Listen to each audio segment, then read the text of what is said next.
Hi everyone, and welcome to Boothy's Bites. So, Mr. Chris Booth, how are you? I'm very well, thank you, Jackie. Yeah, it's springtime, which is my favourite time of the year. I love it. Yeah, it's a great time of year, just minus the hay fever. I don't know about you, but I get the worst allergies.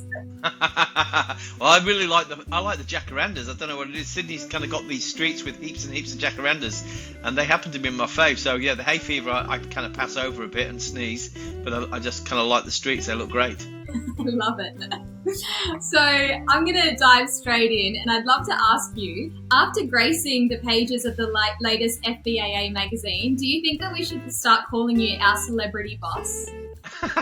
Okay. That was a trick question. Okay, I like it. Thank you very much. Well, yes, of course. I mean, I'm more than happy to be a celebrity boss, but it's actually quite humbling. So Peter White, who's the head of the FBAA, right, he's a really nice guy, and quite nicely he asked if I'd contribute to the magazine, just to give him sort of the Lydian story and Chris Booth's story. So yeah, it was great. It was a nice thing to see, and it's nice to be up there with your peers in an industry magazine, and I thank both the FBAA and Peter White for letting me do it. And obviously couldn't have got that magazine together without the help from all of the guys and girls who work for Lydian and contributed to Lydian, and obviously Andrew Rocks and yourself, Jackie. It's a package deal, this one, so we should all celebrate together. Yay!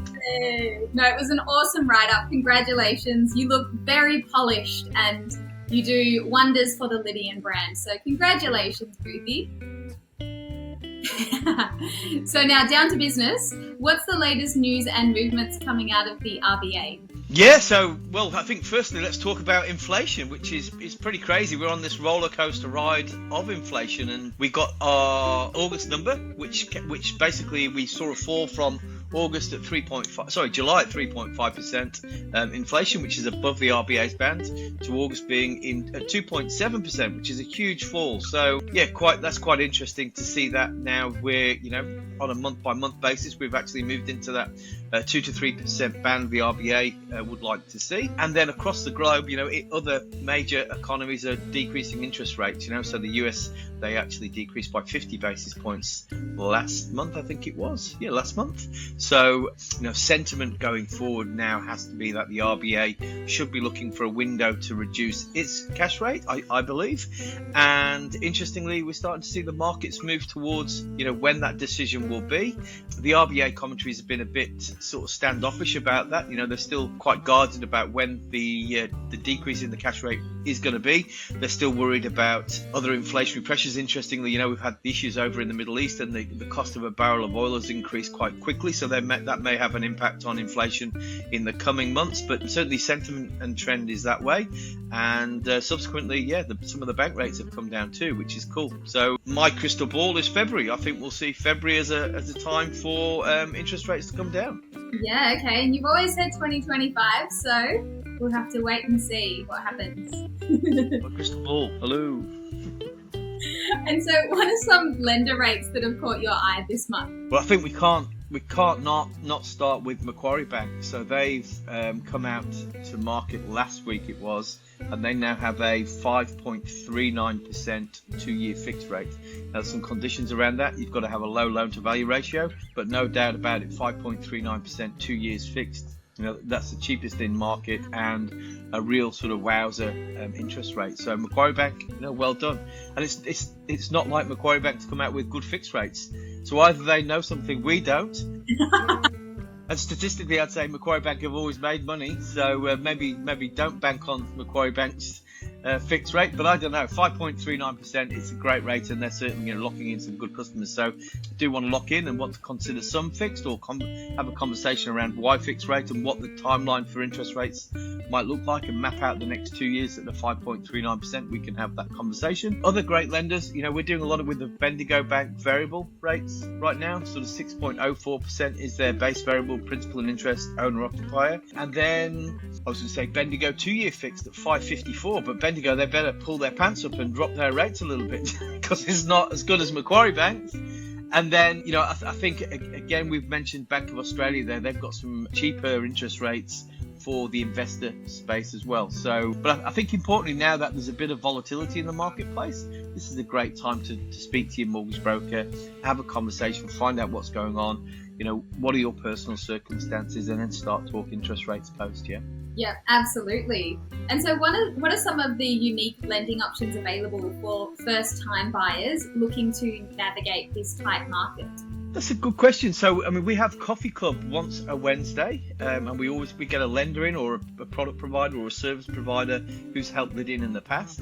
Interestingly, we had ANZ in a couple of weeks ago, and I think probably most people know about the family pledge or the family guarantee, whereby that mum and dad can provide their own property in part as security when the client's buying a property, and you have like a merged loan with a little bit being secured against mum and dad's home, and that's the typical guarantee scenario that most first-time borrowers or or homeowners use, taking a guarantee from mum and dad.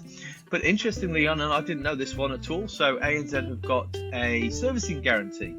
Now, for me, that's always been quite a difficult one. What that means is basically no longer mum and dad are giving property. What they're doing there, the guarantee is anchored against income against mum and dad. Now, there's a couple of requirements. So mum and dad have got to be classified as what's called sophisticate. So they've got to have $2.5 million in assets above $250,000 in income. And apologies, if I've not got the 100% the policy correct, but that's kind of the ballpark, picture of it. And what they can do for up to 40% of the value of the debt can be guaranteed by mum and dad's income for servicing, and it can be for other family members as well. So that's interesting. So if you double income, no kids, and you've kind of got a couple of $100,000 and you're tapped out at that possibly sort of $1 million purchase price, this may well, with the help of mum and dad with the servicing guarantee, allow you to borrow a little bit more. Obviously, you still need to come up with a deposit, and that's a different conversation, but sort of merging all that in together, it's a really unique proposition as well.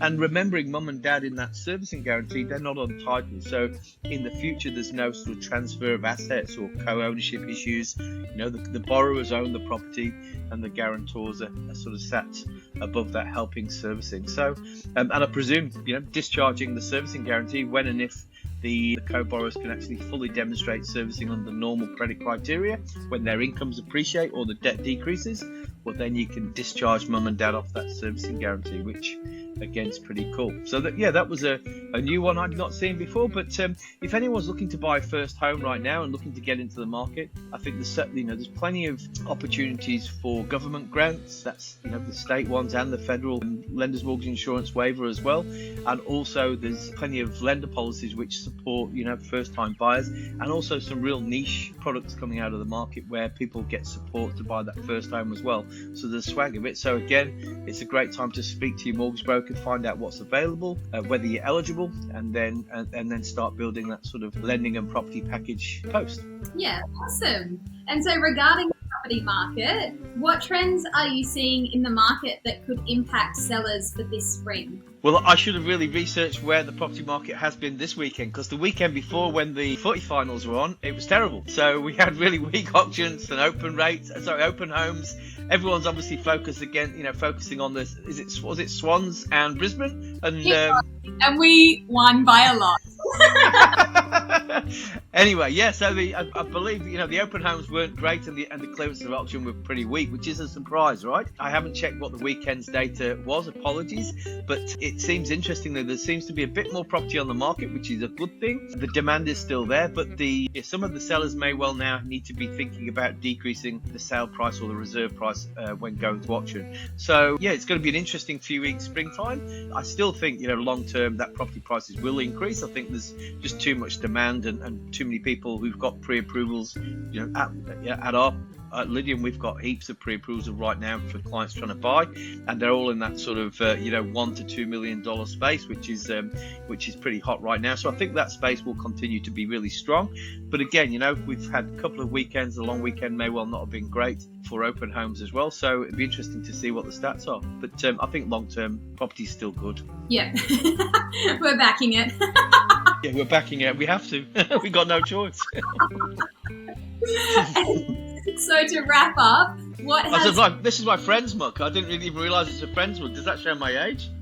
What is it? Does that show my age? It's Friends. Friends, the TV show? Of course, yeah. Central Perk. Perk. Oh, I can see. There you go. Yes. And so to wrap up, what has Team Lydian been up to? I think the big shout out for us this month has been the guys in the Philippines, in Cebu, sharing their blood. So yeah, we put a picture on, I think, some of our social media there with, I think it was Air and Terence actually went to the blood bank with a few of their peers as well, gave blood, had a biscuit and a tea, and I think that's a really cool thing. You know, some of those guys have got a really good culture at Virtual Business Partners, who are a wonderful team. You know, our Lydian operations team do so much for our guys and girls here in Australia, you know, with the broken paperwork they do, but again, socially, they're just beautiful people and do such a good thing. And the Philippines is a tough town, you know, it's a tough country. So giving blood and donating, you know, in that way, I think is a special thing. So big shout out to those guys, really.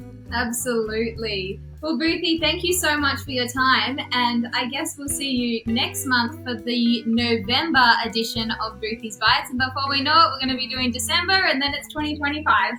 And that's a wrap. Yeah. Well, just Roxy's on the road right now as well. I think that's the big thing. He was in Brisbane last week. He's in Melbourne this week. I think he's got some dues in Sydney. So if you do see him around at these the ensemble functions for the engine room, say good day from me. But yeah, he's really ramping up 2025 as a great partnership platform for businesses to join Lydian and continue to do what we're doing, which is give great lending advice to financial planning clients. So away we go.